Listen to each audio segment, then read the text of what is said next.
3 বছরের রিলেশনশিপ। নাসিমুল কবির শুভ নামে একজন। তো ওর সাথে আমার সব মানে একটা স্বামী স্ত্রীর যেরকম সম্পর্ক, ওর সাথে আমার তেমন সম্পর্ক হয়েছে। তো পুরাই মারাত্মক অবস্থা, মানে নাউজুবিল্লাহ নাউজুবিল্লাহ। মানে বিয়ের আগে মেয়েরা এসব করে ফেলে, এটা খুবই খুবই খুবই নিন্দনীয়।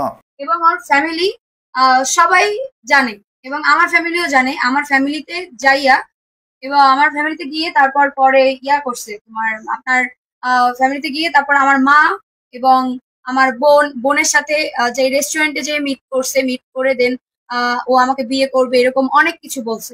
মানে খাওয়ার আগে সবাই বলে, সবাই রেস্টুরেন্টে মিট করে, অনেক কিছুই করে। तू समझा? हाँ। नहीं, तू समझा नहीं। দেন ও আমার মারে একবার না, আমার বাসায় 5-10 বার গেছে।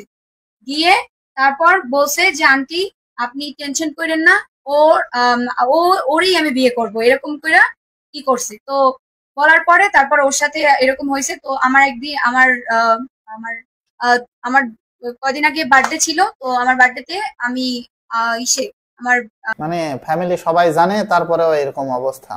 মানে ঠিক আছে, একদিকে সে মানে মিথ্যাবাদী, বাট কি একটা অবস্থা, কেন বাবা এসব করতে হবে আর করে এরকম অবস্থায় পড়তে হবে। ফ্রেন্ডের আমার তাও মেয়ে বন্ধু, আমার বান্ধবীদের ওরা আমাদের সারপ্রাইজ দিছিল রাত্রিবেলা। তো আমি সেইখানে গেছি। তো সেইখানে যাওয়ার পর ওরা অনেক টেনসড হয়ে গেছে যে আমি কই গেলাম। তারপর ওদের কল শুনে তারপর আমি তাড়াতাড়ি চলে আসছি। তো চলে আসার পরে তারপর পরে ওইখানে ওই রাত্রিবেলা ওর ফ্রেন্ডরাও ছিল। তো ওর ফ্রেন্ডরা বলছিল যে আন্টি, আমার আম্মুরে বলে যে আন্টি ও একটা স্বামী স্ত্রীর যেমন সম্পর্ক, ওর সাথে তেমনই সম্পর্ক হয়েছে। কি একটা অবস্থা হলে বন্ধু বান্ধব জানে সবকিছু। হ্যাঁ, মানে এই সব মেয়েদের জন্য এরকম অবস্থা, মানে কি বলবো, যাই হোক। হ্যাঁ, তো এখন ওদের এক কাজ করেন, বিয়ে দিয়ে দেন।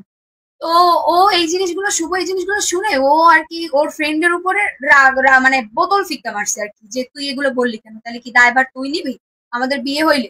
তো ও বলতেছে কেন আমি নেবো কেন, তাহলে তুই এগুলো বলো কেন। তারপর আম্মুরে অনেকভাবে বুঝাইছে, বুঝাই বলছে যে আন্টি আমি আমার ফ্যামিলিতে যাই, আমার মার কে ছাড়া তো আমি এভাবে এরকম করতে পারবো না, মানে বিয়ে করতে পারবো না, আমার ফ্যামিলিতে আমি যাই। আহা রে, কি একটা অবস্থা। ফ্যামিলিতে গিয়েও বলেছে আন্টি আমি আপনার মেয়েকে বিয়ে করব, এই করব সেই করব, এদিকে যা করার করে দাও। তারপর আমি ওর সেদিন ও আমার বুঝাই বলছে, তো আমি ওরে পাঠাইছি। তো পাঠানোর পরে ও বাসায় আসছে। বাসায় এসে মেবি ওর মা, ওর বোন, এদের সবাইকে মনে হয় বলছে। ওর মা, ওর বোন সবাই ভালো, ওরা 3জন অনেক ভালো। হ্যাঁ হ্যাঁ, মা বোন তো ভালো হবেই, এত ভালো হবে যে একদম মানে শাশুড়ি ননদ সবাইকে নিয়ে থাকার একটা স্বপ্ন দেখাবে। বাট স্বপ্ন তো পূরণ হলো না। এখন এদিকে যা হবার তা তো হয়েই গিয়েছে। কেসটা তুমি ধরেই ফেলেছো।